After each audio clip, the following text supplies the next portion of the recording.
சரி அண்ணன் திருமாவுக்கு நெருக்கடி இருக்கு, கூட்டணியில் கட்சியில் இருக்காரு, ஸ்டாலினை பார்த்து பயப்படுறாரு. இப்படி நம்ம சொல்றதே நமக்கு வந்து சங்கடமா இருக்கு. ஒரு பேச்சுக்கு அப்படி நம்ம ஒரு இவன் வாதத்தையே சரி அப்படின்னு வச்சுக்கிட்டா கூட, நீ எங்க களத்துல வந்தது? கவின் படுகொலை வந்து நீ கட்சியில சேர்ந்த பிறகு தான் நடந்துச்சு. நீ தான் பெரிய அப்பாட்டக்கராச்சே. நீ தான் கட்சியே எல்லாமே உனக்கு தெரியுமே. எல்லா அரசியலும் உனக்கு தெரியுமே.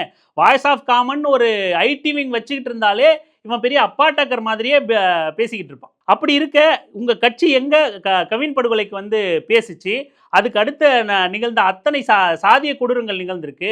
இன்னிய வரைக்கும் நடந்த இதே நாங்குநேரி விஷயத்துக்கு ஏன் நீங்க நேர்ல போல? விஜய் போனா வந்து அந்த சின்ன வீட்டுக்குள்ள 20,000 பேர் 30,000 பேர் வந்துருவாங்க. மறுபடியும் கூட்ட நெரிசலால இறந்துருவாங்களாம் இவன் சொல்றான். இறந்துருவாங்க. அதனால அவர் போக மறுக்கிறாரு. அதனால அவர் வெளிய வரல. வாஸ்தவம். ஏத்துக்கிறோம். அப்படியே கூட நிகழ்ந்துரும்னு நாங்க நம்புறோம். அப்படி அதனால அவர் தவிர்க்கிறாரு. அவர் நல்லவர், வல்லவர் அப்படின்னே நாங்க ஏத்துக்கிறோம். ஆனா ஏன் ஆதவர்ஜுனா போல? ஆதவர்ஜுனா போனா 30,000 பேர் அந்த வீட்டுக்குள்ள வந்துருவானா? ஆதவர்ஜுனாக்கு அவ்வளோ பெரிய ஃபேன் பேஸா இருக்கு. எல்லாரும் விசில் அடிச்சுக்கிட்டு ஆதவ், ஆதவ், ஆதவுக்காக எங்க தலைவருக்காக உயிரை கொடுப்பேன்னு வரானா எவனாச்சு? எவனும் இன்னும் 10 பைசாக்கு சீன்றது இல்லை ஆதவர்ஜுனாவை. அப்போ நீ போய் கொடுக்க வேண்டியதானே நிவாரணம்?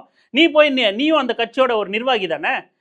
ஏன் செங்கோட்டையன் இருக்கார்ல, ஆதவர்ஜுனா இருக்காப்ல, அருண்ராஜ் இருக்காப்ல, சாரி அவர் பேர் என்ன, மோகன், அவர் பேர் ராஜ்மோகன், ராஜ்மோகன் இருக்காப்ல, லயோலா மணி இருக்காப்ல, இன்னும் எத்தனையோ பேர் உட்காந்து ஊடகங்கள் விவாதம் பண்ணுற நபர்கள் இருக்கீங்களா? நீங்கள்லாம் ஃபேமஸான கேமரா ஃபேஸ் தானே? நீங்கள் போய் கொடுக்க வேண்டியதானே?